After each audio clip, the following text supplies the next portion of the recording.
नमस्ते, आप सभी का स्वागत है आज के इस कार्यक्रम में।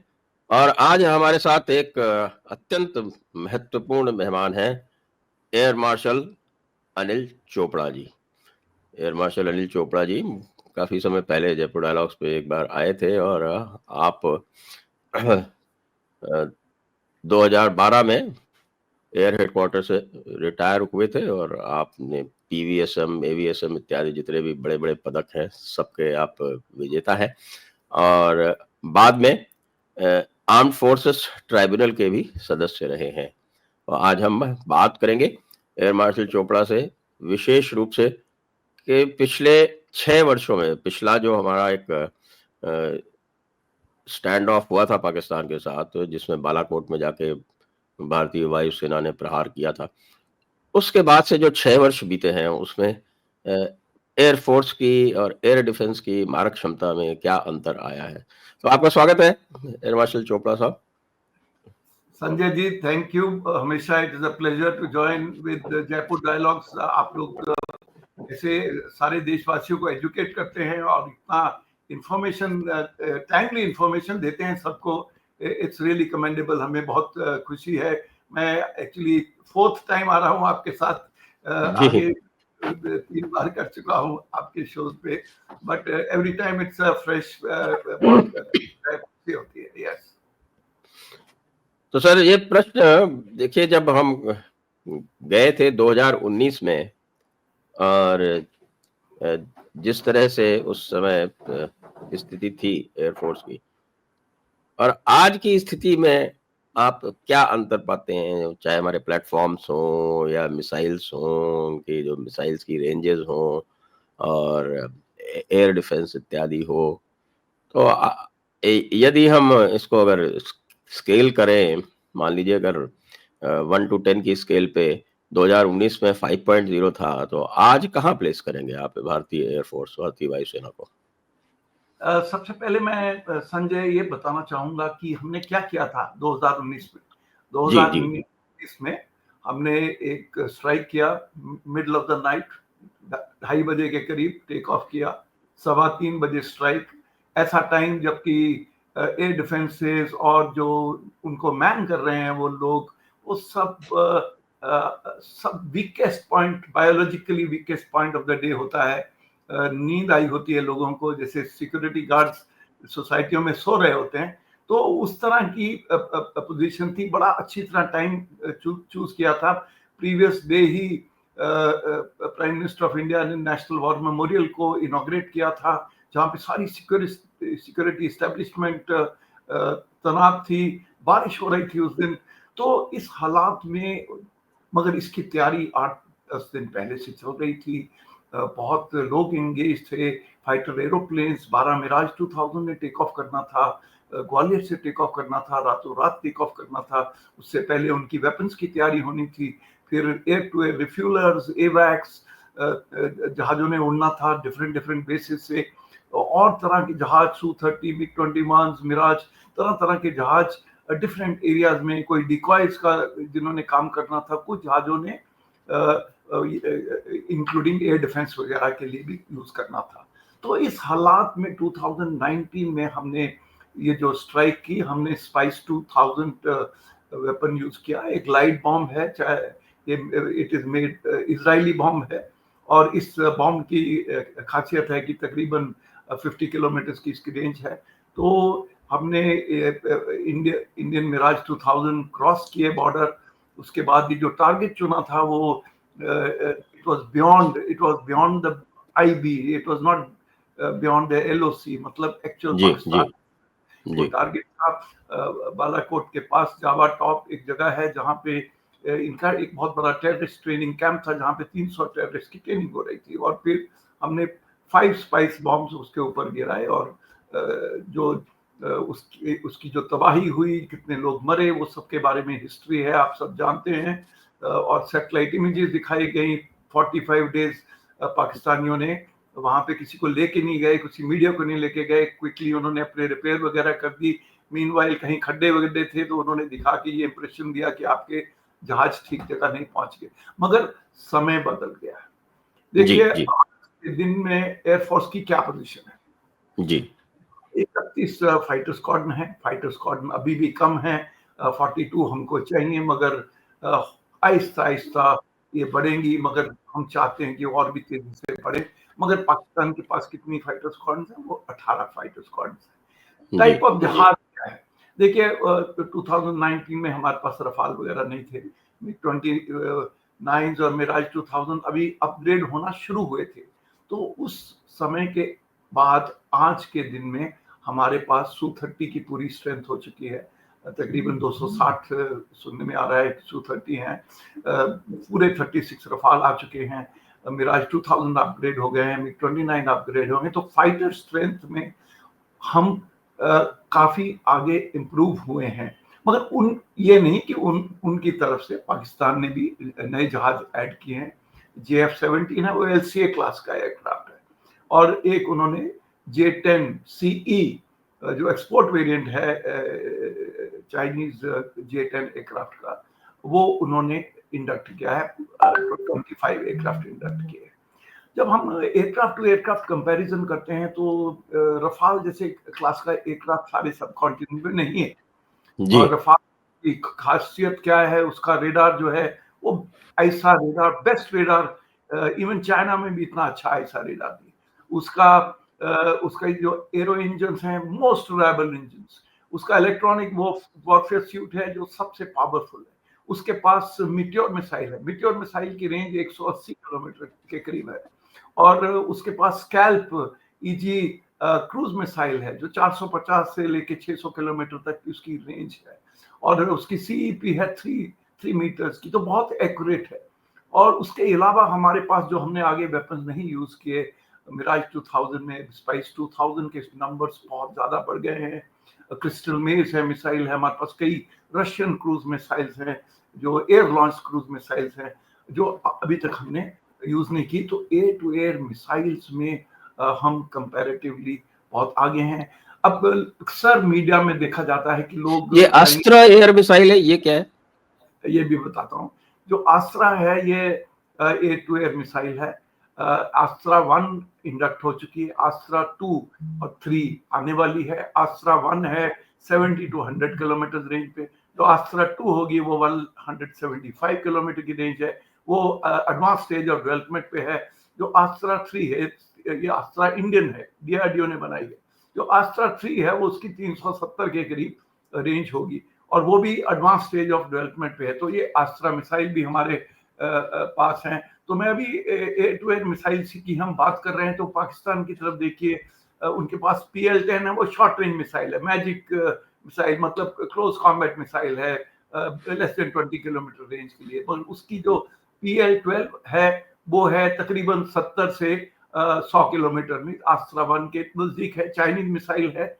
और एक PL-15 है, उसका एक्सपोर्ट वेरिएंट चाइना ने सुना है कि पाकिस्तान को दिया है J-10 के साथ। उसकी रेंज जो है वो अराउंड 145 किलोमीटर है। So when you compare with meteor, उसकी रेंज उससे कम है। एमरैम हम जानते हैं, एमरैम मिसाइल 130 उनके AIM 130 जो उनके पास है, जो उन्होंने बालाकोट के बाद अगले दिन कुछ मिसाइल फायर की थी जो सिर्फ F-16 जहाज के ऊपर है।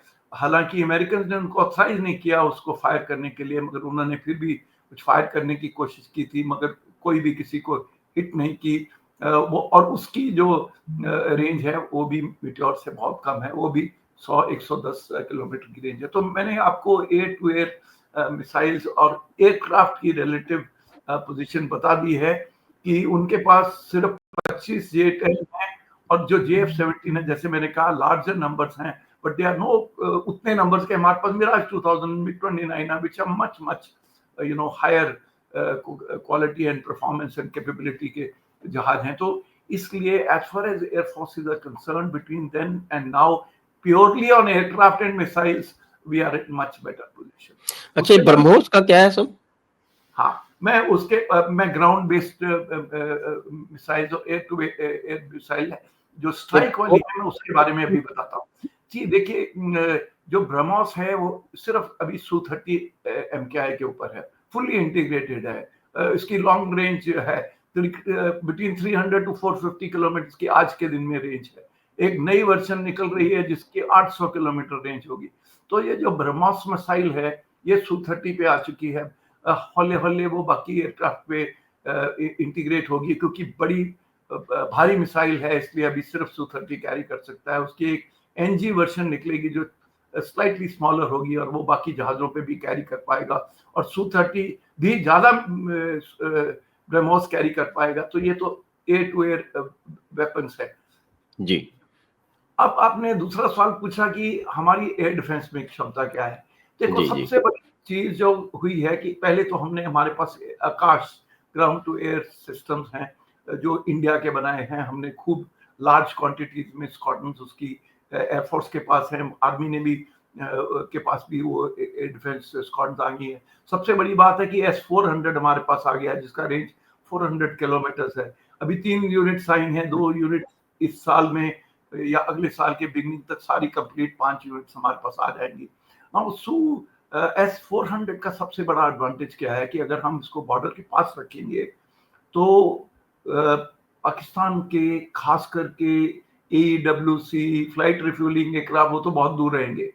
अब वो दूर रहेंगे तो मतलब वो कॉम्बैट को सपोर्ट नहीं कर पाएंगे। जी, ऑल्सो जी। फाइटर जो जहाज हैं वो भी बहुत सोच समझ के उड़ेंगे, क्योंकि इस मिसाइल की रेंज इतनी ज्यादा है कि अगर हम बॉर्डर से काफी दूर भी इसको रखेंगे S-400 को, एक्चुअल ऑपरेशनल जगह कहाँ पे है वो तो हम सबको नहीं मालूम है, वो तो सिर्फ मिलिट्री ही जानती है और हमको जानने की जरूरत नहीं है। मगर वो ऐसी तरीके से पोजीशन की जाएगी कि दुश्मन के जहाज डिस्टेंस मेंटेन करेंगे। इसके अलावा हमारे पास ओसा पिचोरा की large quantities of air defence systems हैं। तो ओवरऑल उनके पास क्या है, स्पाडा 2000, क्रुताल, RBS 70 छोटी मिसाइल है, स्मॉलर रेंजेस हैं इनकी, much smaller compare to the missiles that we have got. So air defence system में दूसरी है, एयर डिफेंस में आते हैं radar, ground based radars. India में बहुत तरह के रेडार्स हम बना रहे हैं। हमारे पास मीडियम पावर्ड रेडार्स हैं, लॉन्ग रेंज सिस्टम्स हैं। हमारे पास सैम्स में MR सैम भी है, बैरक 8 नेवी के पास भी है, एयरफोर्स के पास भी है, वो भी लार्ज नंबर्स में है। तो ओवरऑल एयर डिफेंस में चाहे वो रेडार्स हैं, ग्राउंड बेस्ड मिसाइल्स हैं, एयर डिफेंस के अंदर हमारी क्षमता काफी उनसे ज्यादा है। हाँ। और हमने जो अर्ली वार्निंग सिस्टम्स हैं वो भी पहले से ज्यादा है शायद। हाँ बिल्कुल, देखिए जैसे मैंने आपको बताया कि एयर डिफेंस के लिए मेन एक तो ग्राउंड बेस्ड रेडार्स होते हैं और दूसरे होते हैं एयरबॉर्न रेडार्स। अभी हमारे पास 3 IL-76 बेस्ड AEWC एयरक्राफ्ट हैं और 3 हमारे पास नेत्रा जो इंडियन DRDO ने बनाया है, एम्ब्रायर 145 जहाज के ऊपर रेडार लगा के बनाया है, वो हमारे पास 6 है।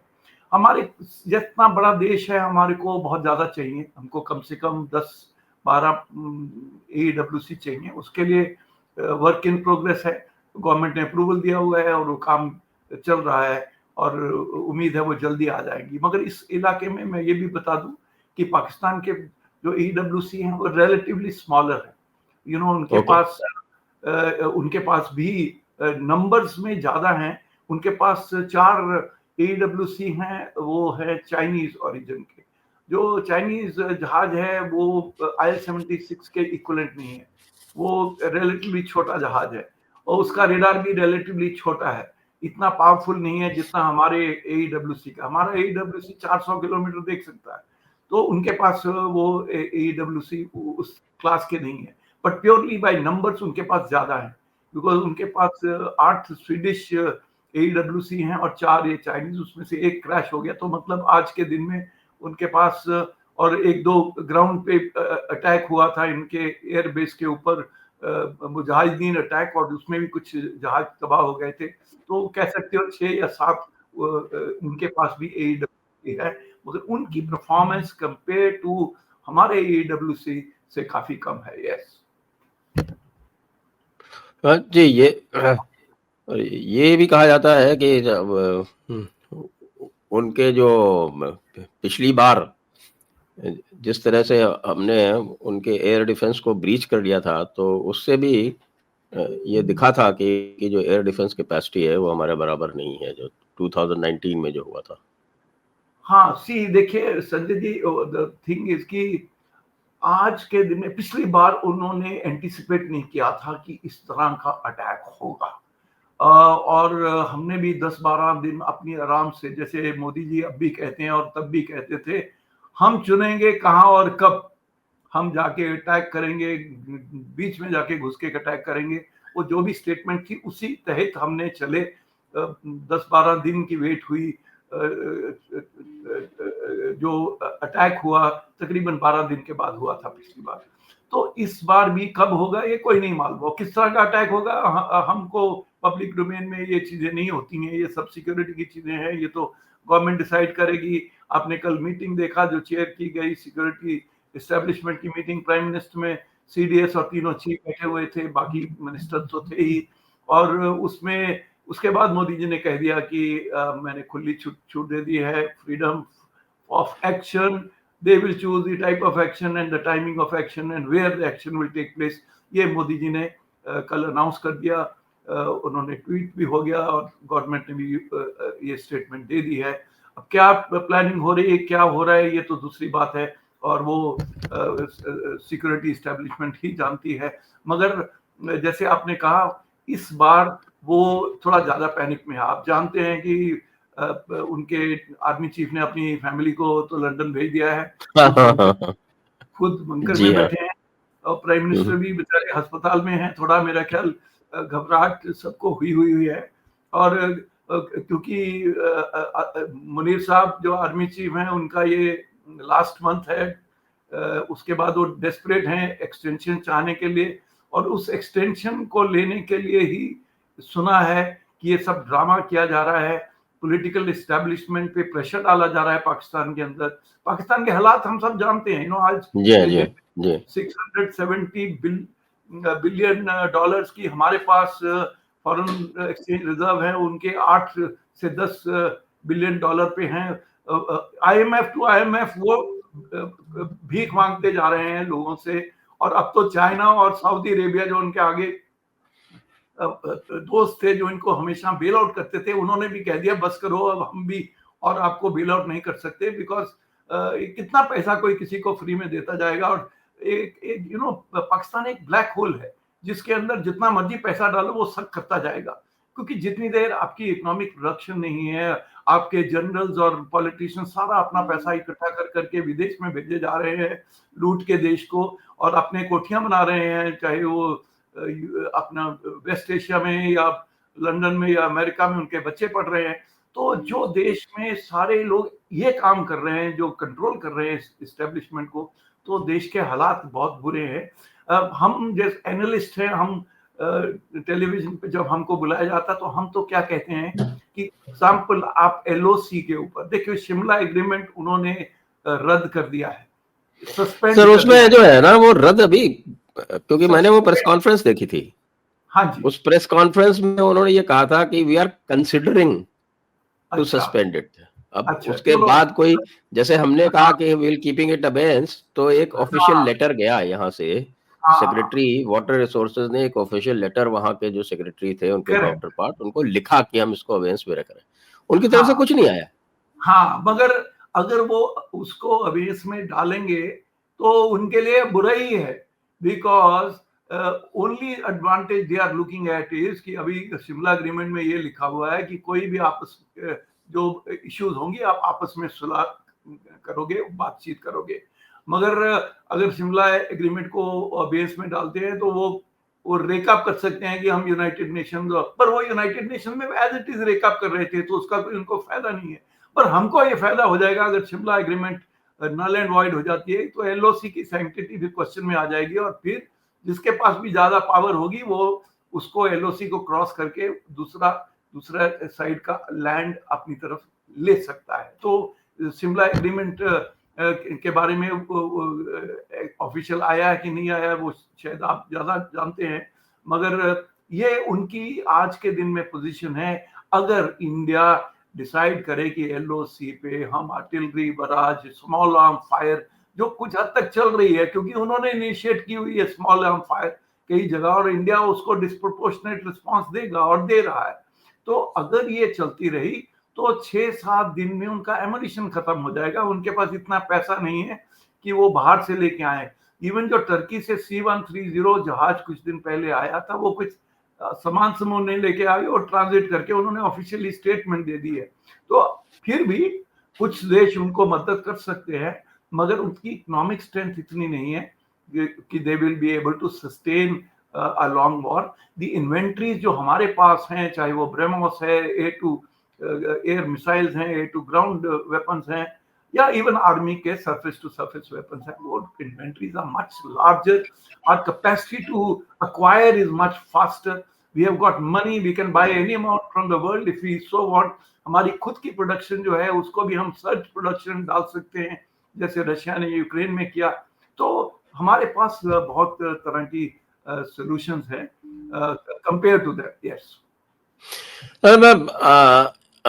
ये जो F-16 के बारे में डींग हाँकता रहता है पाकिस्तान, तो मैं इनका जो F-16 का जो लॉट है उसके बारे में आपसे जानना चाहता हूँ कि ये अलग-अलग ब्लॉक्स में आया हुआ है, कोई 52 ब्लॉक है, कोई उसके एडवांस वर्जन है, और उसके बाद भी इन्होंने कई सारे स्क्वाड्रन उतारे के साहब के 3-4 स्क्वाड्रन जो हैं वो ये ले जाके इन्होंने ग्वादर में स्टेशन कर दिए। हाँ। ग्वादर और उसके पास में एक बेस है, वहां स्टेशन कर दिए हैं कि वो S-400 के नजर से दूर रहे। और कुछ इन्होंने स्कार्दू में स्टेशन किए हैं कि शायद स्कार्दू में उनको जो है वो शैडो मिलता है उसको वह बचाने के लिए। तो अगर ये F-16 की इतनी डींग हाँकते हैं तो ये ऐसा क्यों कर रहे हैं? देखिए, फर्स्टली आपको पता है कि जो F-16 है इनके पास वो ब्लॉक 52 प्लस है। जो टॉप एंड ब्लॉक्स हैं जो हमको ऑफर कर रहे हैं F-21 American for which is better than block 70। जो टॉप एंड ब्लॉक्स हैं ब्लॉक 70 एंड 72 है F-16 के। ये इनका अपग्रेड जो है, ये बेसिकली इनको टर्की से भी बड़ी हेल्प मिली थी F-16 अपग्रेड। मगर F-16 जब दिए गए थे अमेरिका ने, उन्होंने एक क्लॉज डाला था, these are for anti terror operations which the Americans had funded these aircraft, और technically they can not be used against India. But जैसे उन्होंने बालाकोट के बात किया, वो फिर भी उसको यूज कर सकते हैं। वो डरे हुए हैं। देखिए, जो एयरक्राफ्ट को पहले तो एक उनको गोदाक साइड में जहाज इसलिए भी भेजने पड़े क्योंकि हमारा एयरक्राफ्ट कैरियर अरेबियन सी में पहली बार के बीच में चला गया।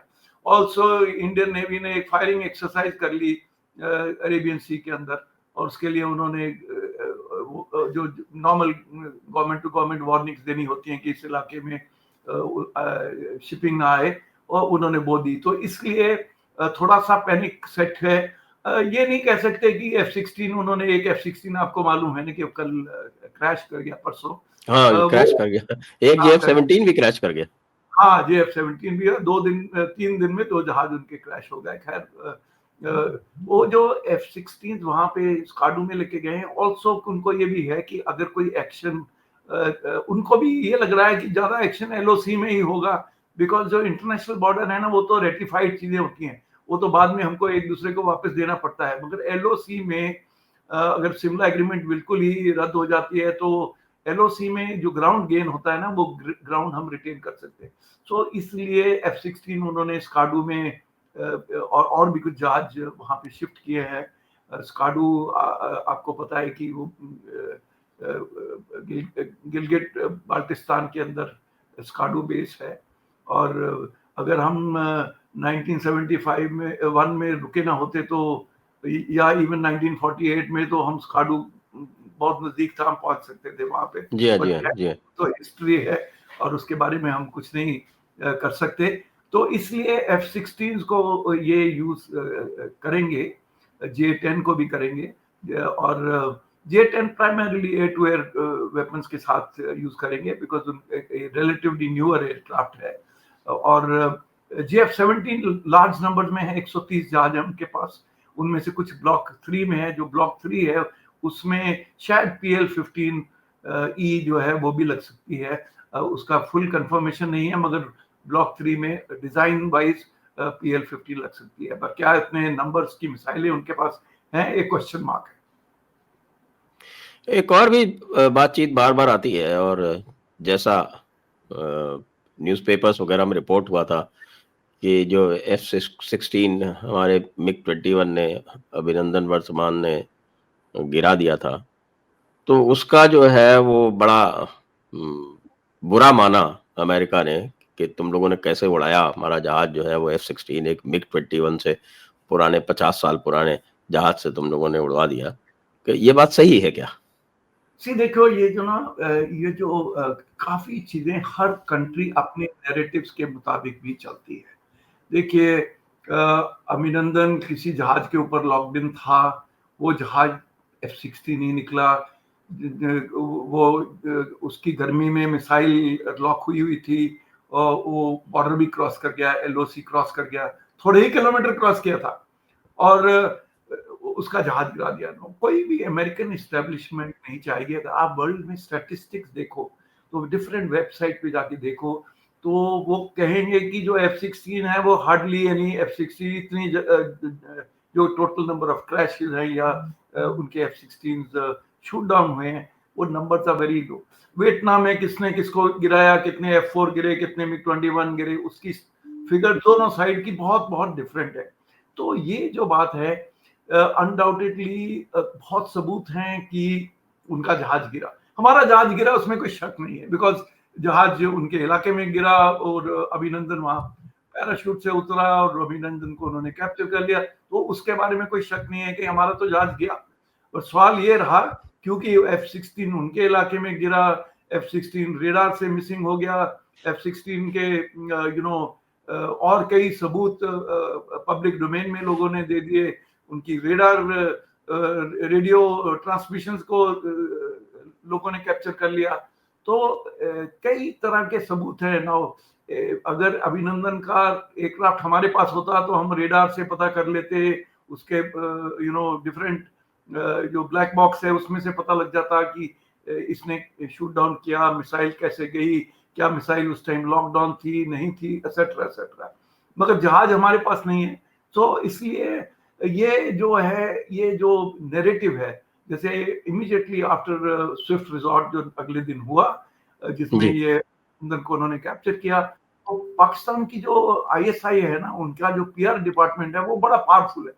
तकरीबन 100 लोग हैं उस डिपार्टमेंट के अंदर और वो अपने आप को मास्टर समझते हैं कि जो साई ऑप्स जिसको कहते हैं ना हम, साइकोलॉजिकली वो पब्लिक में इंफॉर्मेशन नैरेटिव बिल्डअप करते रहे। अब तो खैर हम भी मच बेटर हो गए, मगर वो उस जमाने में पाकिस्तान के ISI was much ahead of us in PR building, सबने पब्लिक इंप्रेशन जो नैरेटिव है। तो इसलिए हमारे अभिनंदन को वीर चक्र है, उसका पूरा एक साइटेशन है, ओपन डोमेन पे पड़ी है, प्रेसिडेंट ऑफ इंडिया ने उसको वीर चक्र दिया है, सेट्रा सेट्रा। सो ये नैरेटिव चलते रहेंगे, अभी भी नैरेटिव चल रहे हैं। अब वो लाइट फायरिंग वो कर रहे हैं कि हम कर रहे हैं कि दोनों कर रहे हैं, और कौन ज्यादा कर रहा है ये पब्लिक डोमेन में नहीं आता, मगर फायरिंग हो रही है लास्ट 4-5 दिन से LOC में, वो दोनों साइड एक्नॉलेज कर रही है, ऑफिशियली एक्नॉलेज कर रही है। सो ये जो नैरेटिव बिल्डिंग है ये हमेशा रहेगा, हर वॉर में रहता है, हर वॉर में रहा है। वर्ल्ड वॉर में जर्मन और ब्रिटिश एंड रशियंस के बीच में, अमेरिकन के बीच में नैरेटिव था। तो ये नैरेटिव बिल्डिंग एक important part of information warfare है, which has to be handled appropriately. Yes sir, हमारे कुछ जो प्लेन्स हैं वो ताजिकिस्तान में फरखोर बेस पे स्टेशनड है, और एक और भी बेस है शायद आईनी नाम है उसका, वहां पर स्टेशनड है। तो क्या अगर कोई वॉर होती है तो उनको भी यूज में लाया जा सकता है फ्रॉम द अदर साइड? नहीं, देखिए सच बात ये है कि वो कोई बेस में कुछ है कि नहीं है, ये पब्लिक डोमेन की इंफॉर्मेशन नहीं है और इसके ऊपर कोई ओपन डिस्कशन नहीं की जा सकती, बिकॉज वहां पे क्या है क्या नहीं है, आप गूगल सर्च करिए, आप विकिपीडिया पे जाइए, जो कुछ लिखा है हम वही समझ सकते हैं, और उसके मुताबिक आज के दिन में नॉन फाइटर या ऐसे जहाज वहां पे हैं, और ये जो पब्लिक डोमेन की पोजीशन है। नाउ हम क्या कर सकते हैं? देखिए, उन्होंने काफी फोर्स, काफी ब्रिगेड्स अपने वेस्टर्न साइड से ईस्टर्न बॉर्डर की तरफ मूव कर दी, क्योंकि वो घबरा गए, वो पैनिक कर गए, इंडिया कुछ कर देगा तो हमारा क्या होगा। और बलूचिस्तान थोड़ा नंगा हो रहा है, if I may use that word. उधर से पश्तून इनके साथ खुश नहीं है। अफगान टीटीपी इनको बिल्कुल लाइक नहीं करते हैं। अफगान के साथ हम पहले से ही रिश्ते बनाने की कोशिश कर रहे हैं। तालिबान और हमारी कोऑर्डिनेशन आपस में चल सकती है। पश्तून कभी भी नहीं पाकिस्तान को अपना मानते।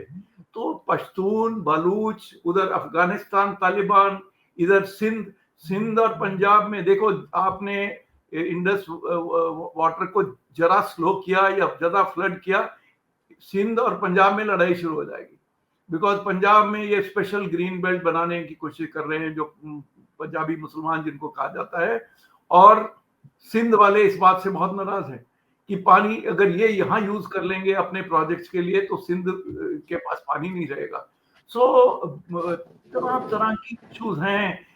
इंडिया के पास जो पॉलिटिकल एंड डिप्लोमेटिक सॉल्यूशंस हैं अदर देन वॉर, उसके पास हम जानते हैं।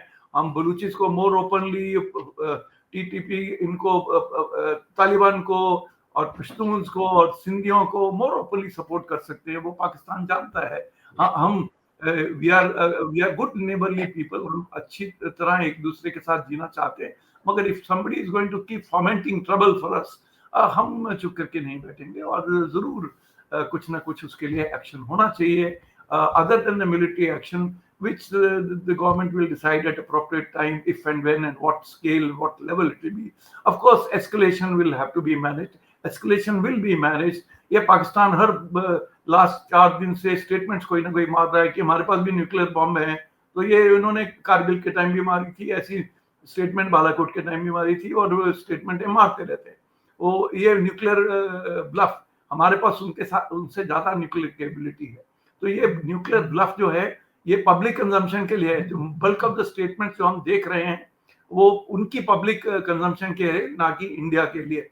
और इसलिए our position is we are, the country has open multiple dimension, diplomatically they isolated. उस जमाने में सऊदी अरेबिया, ईरान इनको बहुत मदद करते थे, मगर वो नहीं करते।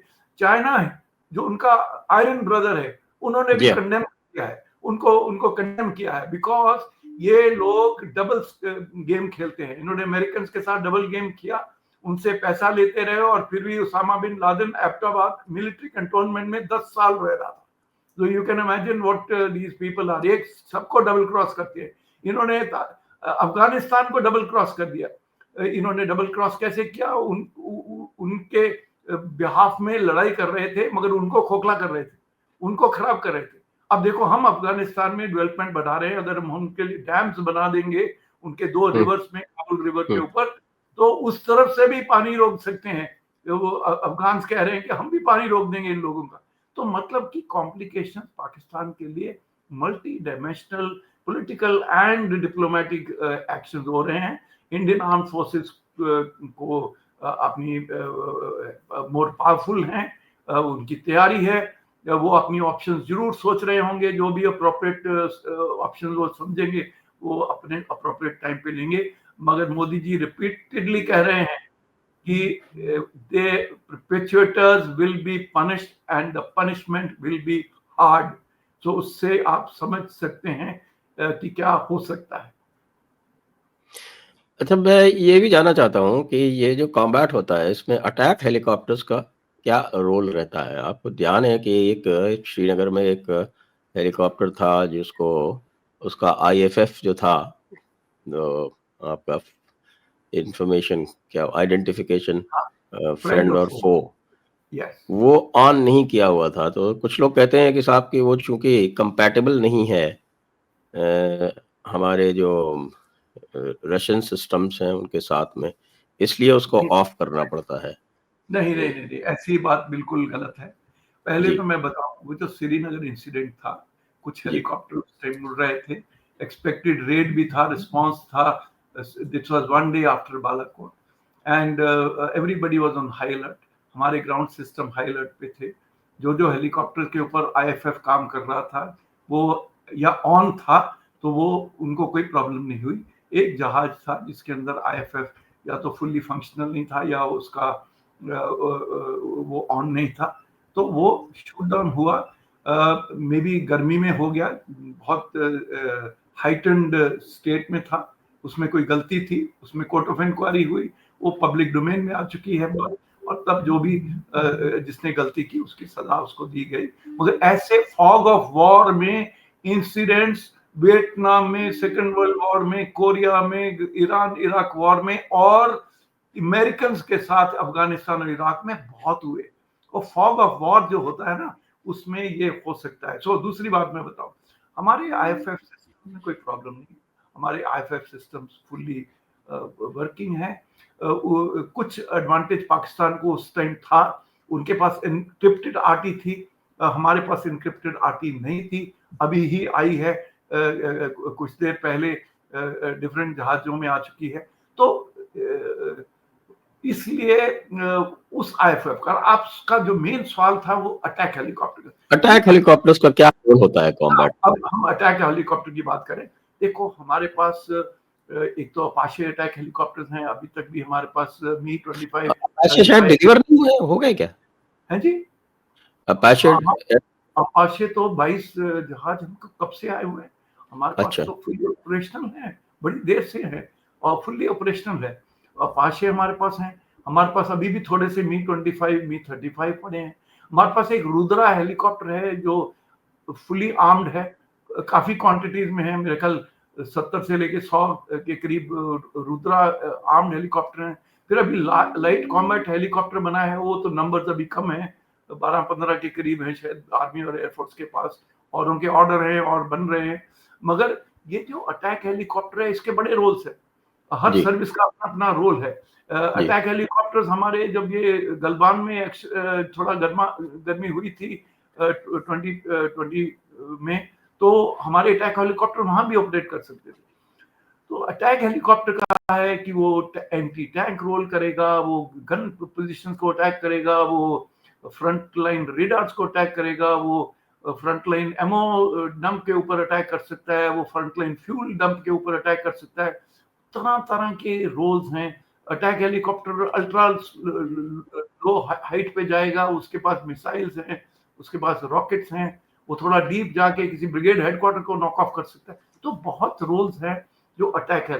Attack helicopter can also be used to defend against another attack helicopter, और it can even shoot down some large UAV etcetera. So attack helicopter के बहुत रोल्स हैं, और हमारे पास उनसे relatively much more and much more advanced attack helicopters हैं compared to Pakistan. Yes. हमारे transport aircraft adequate number में है अब? बहुत बड़ी फ्लीट है हमारी transport fleet, C-17 aircraft world standard का है, ऐसा कोई जहाज चाइना के पास भी नहीं है।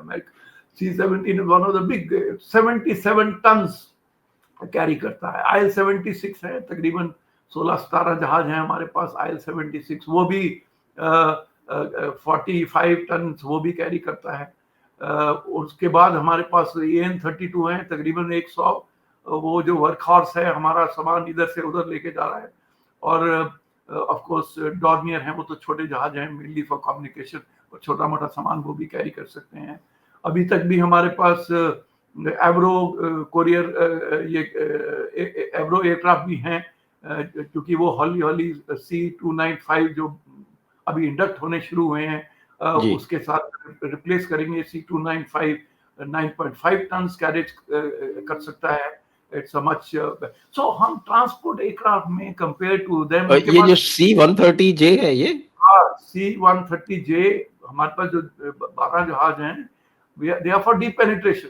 वो रात को लो लेवल पे जाएगा, उसको कमांडोज को लेके जा सकता है, लैंड कर सकता है, कच्ची स्ट्रिप के अंदर लैंड कर सकता है, नहीं तो पैरा ड्रॉप कर सकता है। तो C-130 में बहुत पावरफुल इलेक्ट्रॉनिक सूट है, उसके अंदर नाइट फ्लाइंग कैपेबिलिटीज हैं, और इट कैन डू नीट, और बहुत लो फ्लाई कर सकता है। उसके पास स्पेशल रेडार हैं जो टेरेन वगैरह को अवॉइड करने के लिए। तो C-130 की बहुत बड़ी क्षमता है, in especially in special forces role. Yeah.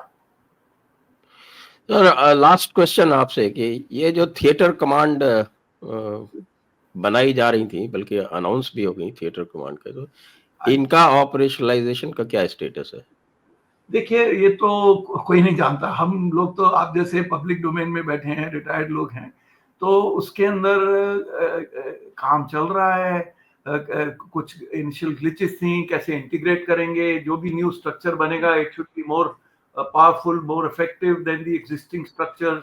हमको कल को शॉर्ट नोटिस पे अगर किसी कॉम्बैट में या ऑपरेशन में घुसना पड़े तो ये ना हो कि ये ट्रांजिशन में हम फिर उसको स्मूथली न कर पाए। तो प्रोग्रेस है, बहुत एडमिनिस्ट्रेटिव इश्यूज, पर्सनल की इश्यूज, उनको स्मूदन आउट कर दिया गया है।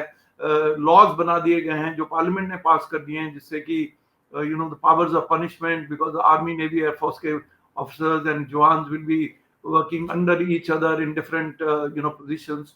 एक मॉडल कमांड बनाने की सोची जा रही है, which will be the first.